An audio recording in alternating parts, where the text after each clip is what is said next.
ત્યારે આ માએ એવા વ્યક્તિને જન્મ આપ્યો છે સાહેબ, એ તમારા માટે ગૌરવની વાત છે, પણ અમારા કલાકારો માટે ખાસ ગૌરવની વાત છે. કારણ કે આ દિલની વાત, આ સાજ, આ સંગીત છે, અમારી માતાજી છે. અહીંયાથી કોઈ દિવસ ખોટું ના બોલાય. પણ જ્યારે ફિલ્મ ઇન્ડસ્ટ્રી પતવા આવી હતી ને, ત્યારે વિક્રમ ઠાકોર આવ્યો, મારા બાપ. હા, અને ગુજરાતી ઇન્ડસ્ટ્રીઝને, ફિલ્મ દુનિયાને બહુ જાજુ તો ના કે, પણ હારા હારા હિન્દી પિક્ચરના દિવાળીના અંદર પિક્ચર લઈને આવું ને, તો કે વિક્રમ ઠાકોર આવવાના છે, નહીં આવવાના. હા, એના સામું પિક્ચર મૂકવું ઘણું કાઠું પડી જાય. એટલે આવા વ્યક્તિને માએ જન્મ આપ્યો છે. એટલે આપણા કલાકારો માટે પણ ખૂબ ગૌરવની વાત છે. આ પરિવાર માટે પણ ખૂબ ગૌરવની વાત છે.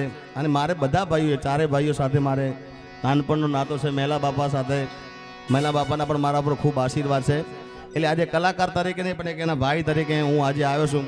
ત્યારે કવિ કેદારની રચના છે. અને જે